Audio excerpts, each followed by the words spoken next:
I want to start with a game. And the game is this. Who hates Rudy Gobert the most of the four of us?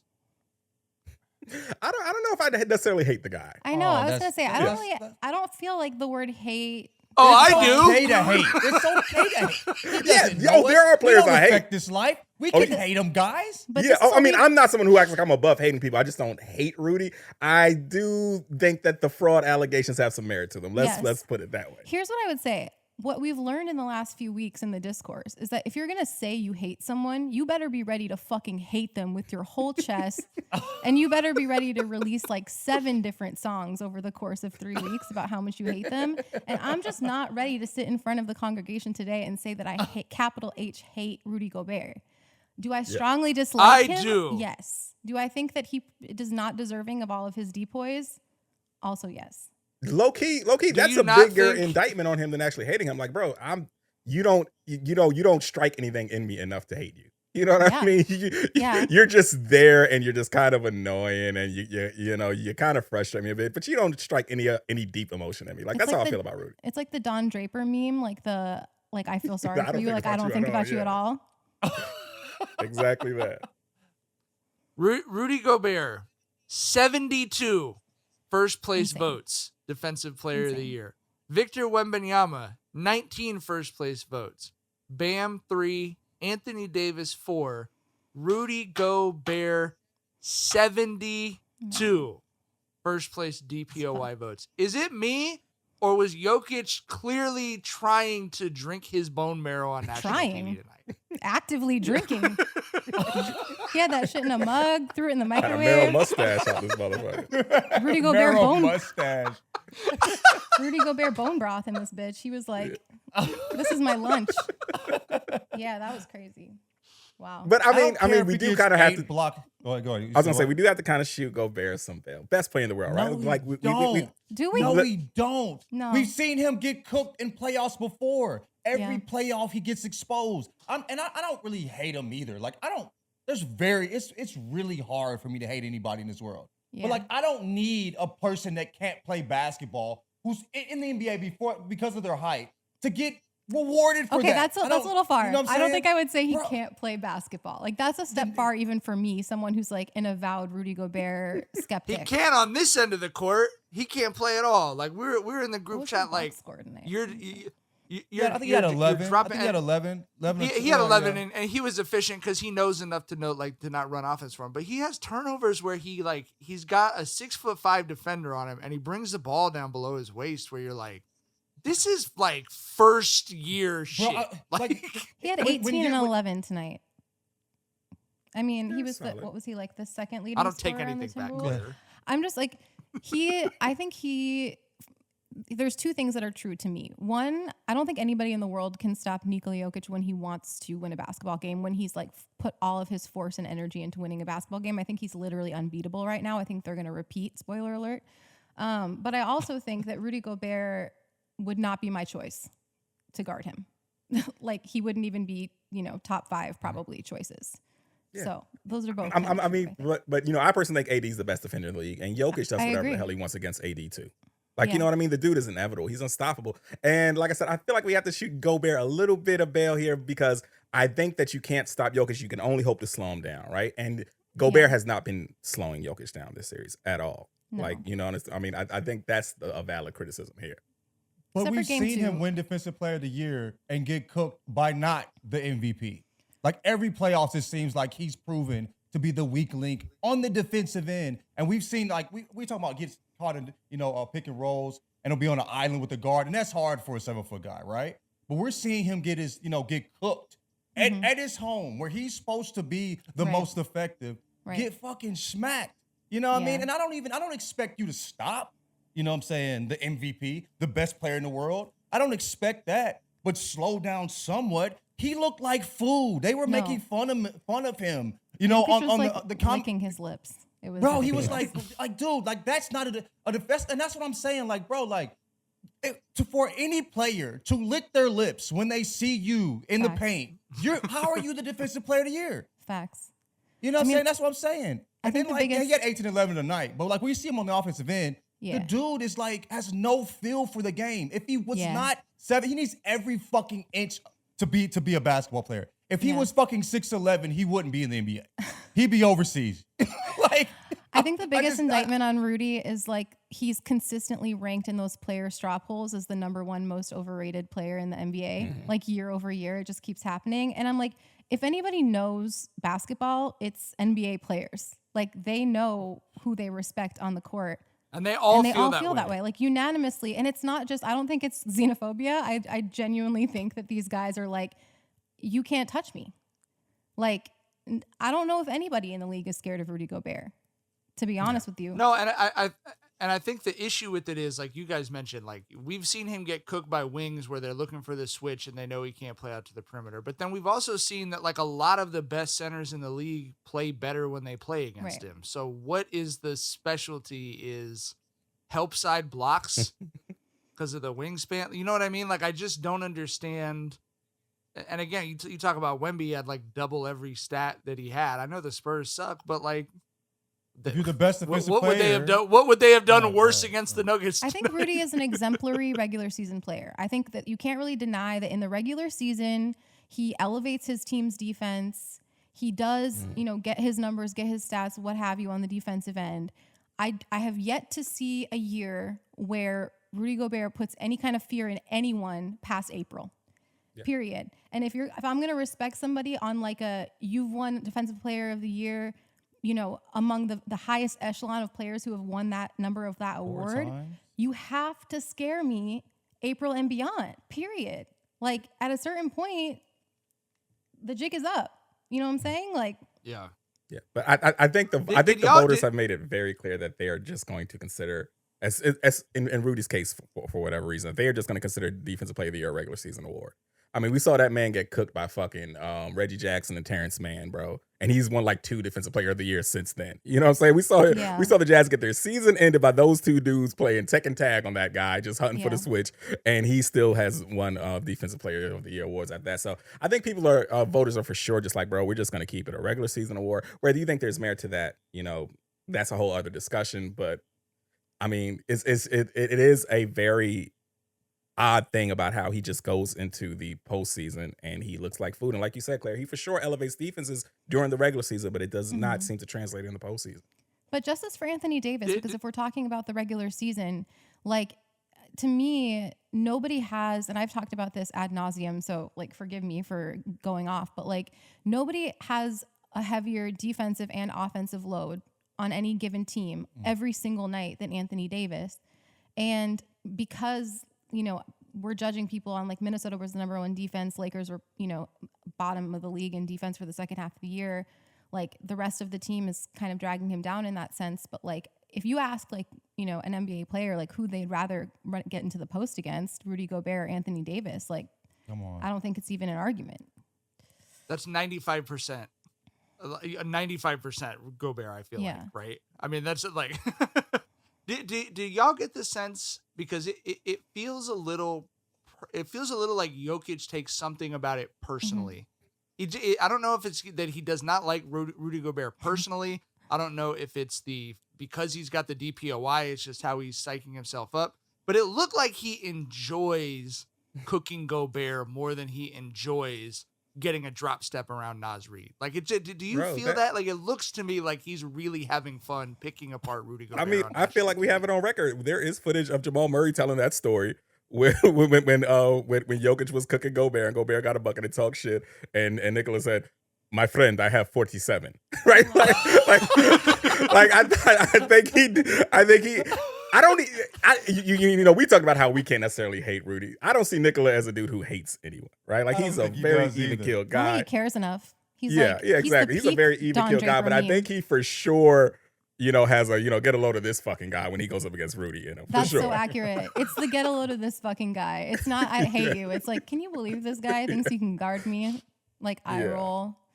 I don't know if it's that he hates him or like enjoys going up against him or like has a personal vendetta as much as he's just like path of least resistance. Like, this guy can't stop me. This guy can't stop me. I'm going to go at him every time. Right. Yeah. That being said, let's talk about Jokic, did something tonight. 40 points. I think it was 40 points, 10 assists, 0 turnovers. Chris Paul was the only other player to have done that in the playoffs, and he did it one time. 10 for 10 at the cup tonight too.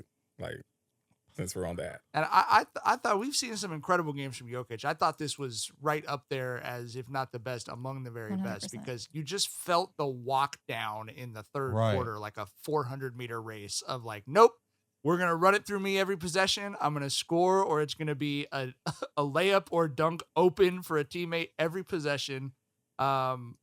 What can we say about this dude that we haven't said, Claire? I mean, I'm looking at his box score right now, like 15 for 22, 68% from the field.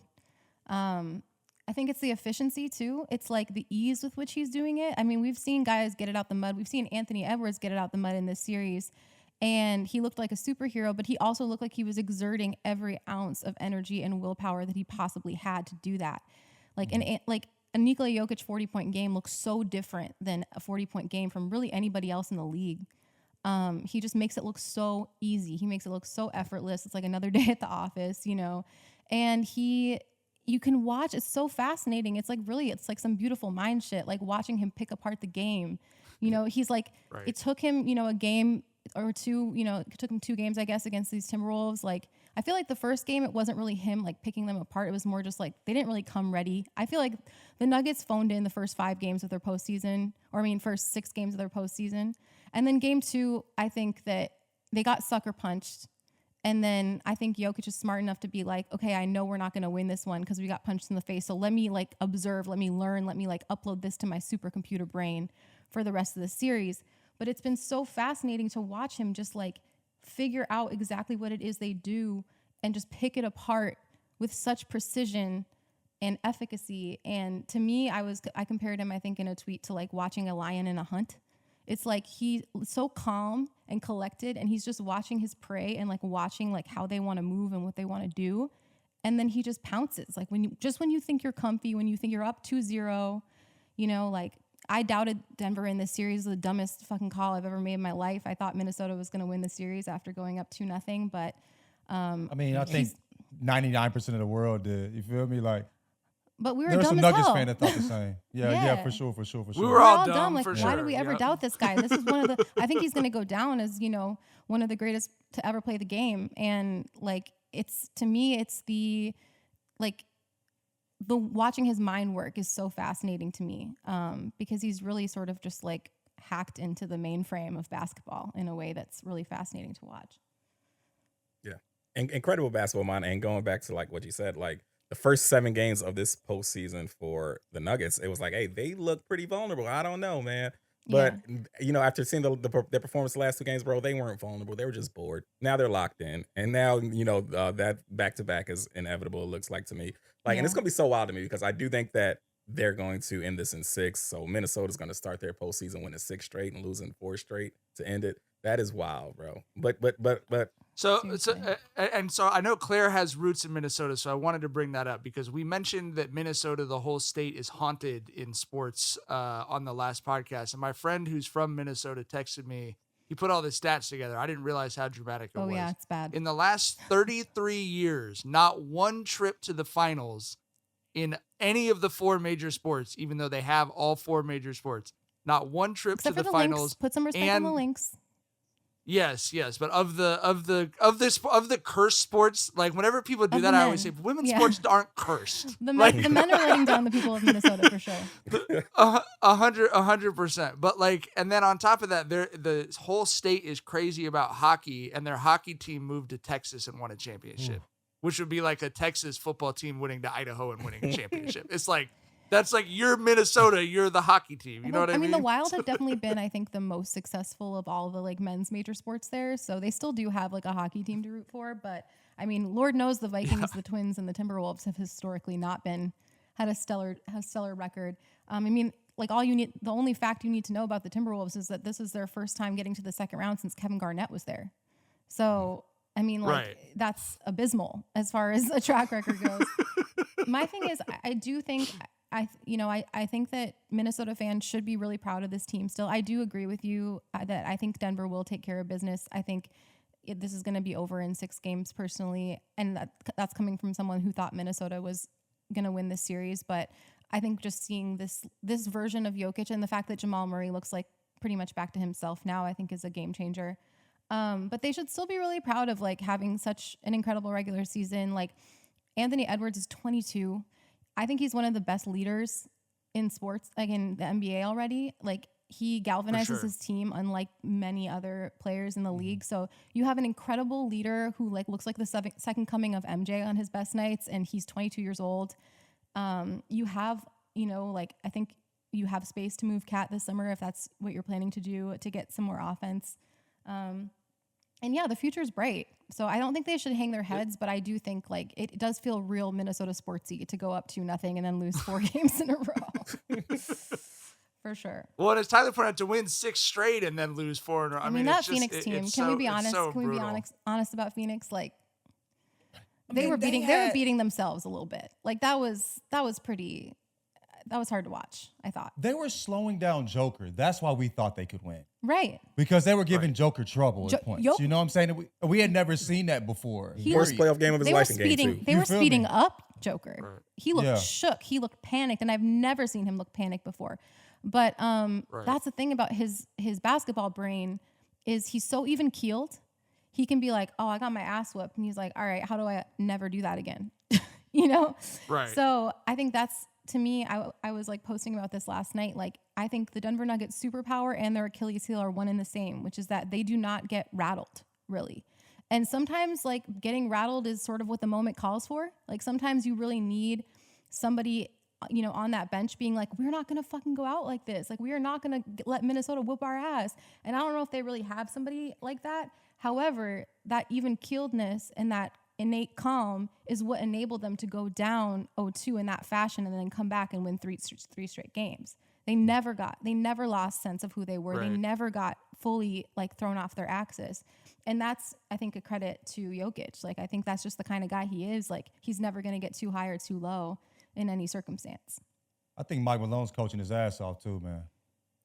That double team has Ant frustrated. His body language today was, I don't know if I've seen Ant have that type of body language in the playoffs. Definitely not. Yeah. He was completely, frustrated.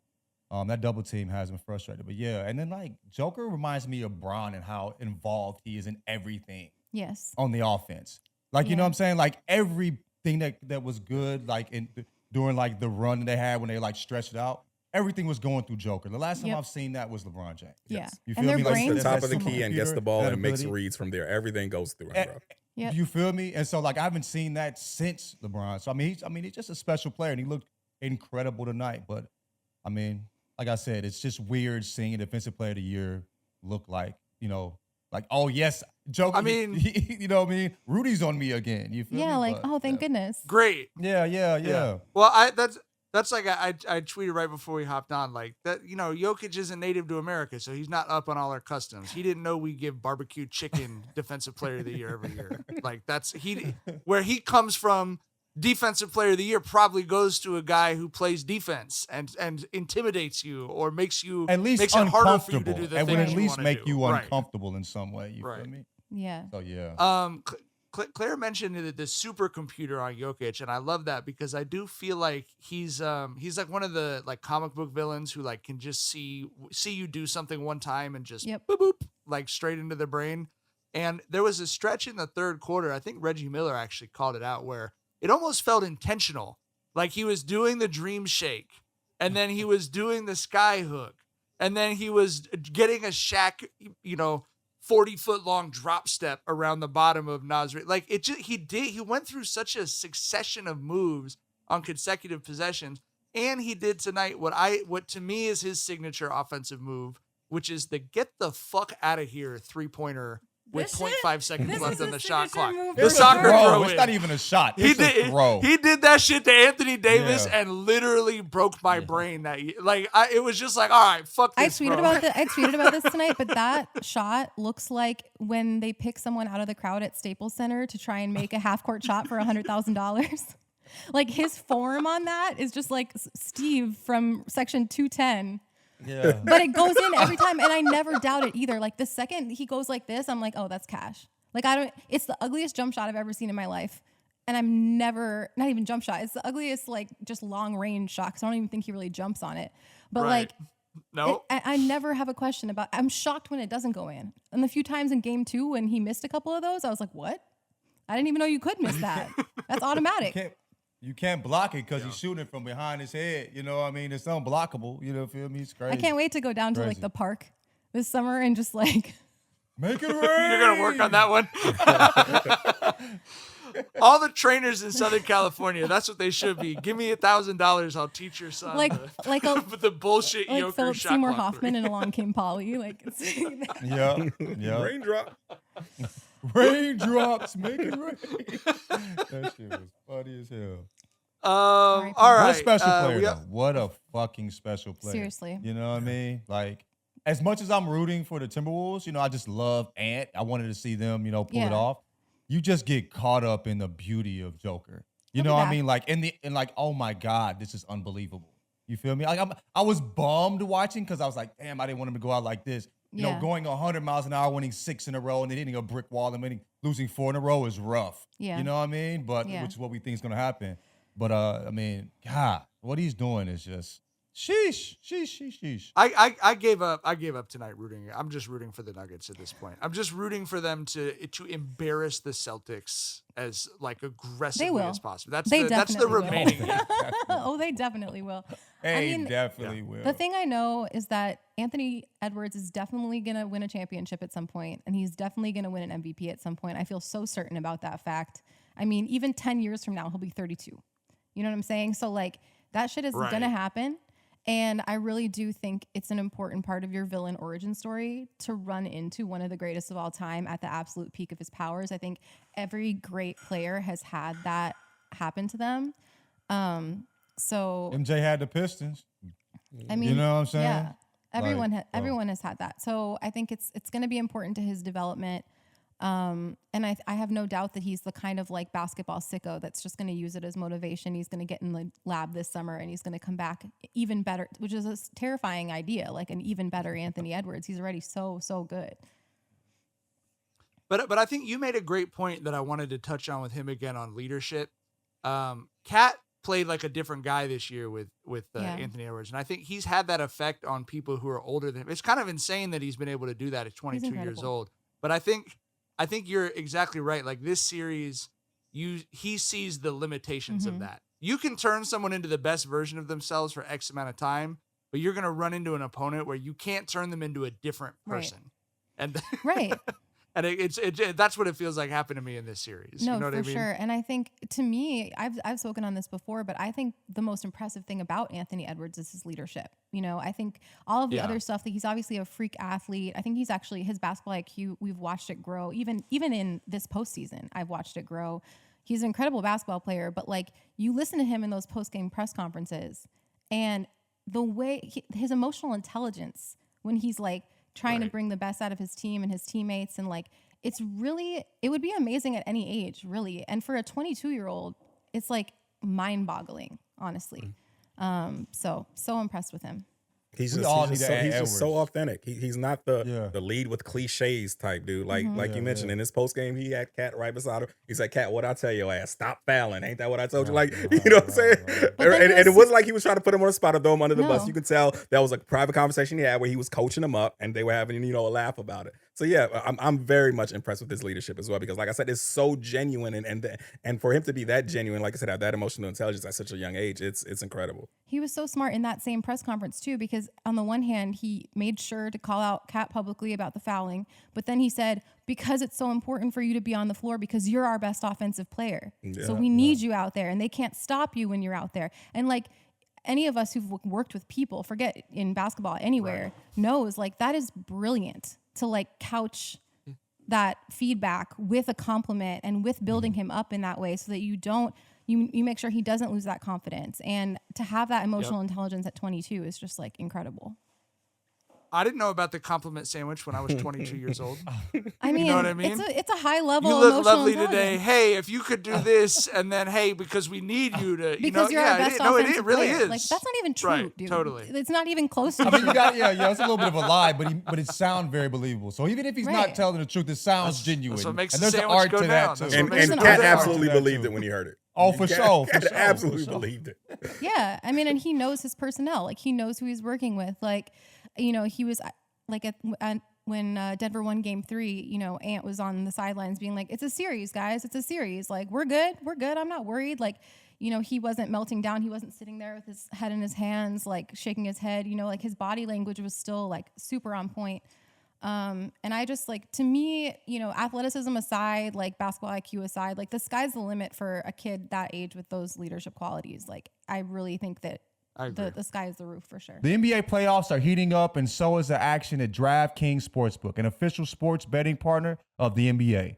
With same-game parlays, live betting, odds boosts, and so much more. Don't miss out as the NBA postseason winds down. Oh boy, the playoffs have gotten fun. The Nuggets-Timberwolves series is crazy, and you know we are locked in to see who comes out of Mavericks Thunder as well. And if you're new to DraftKings, you got to check this out. New customers bet $5 to get $150 in bonus bets instantly. Download the DraftKings Sportsbook app now and use code Jenkins. That's code JENKINS Jenkins for new customers to get $150 in bonus bets when you bet just $5. Only on DraftKings. The crown is yours.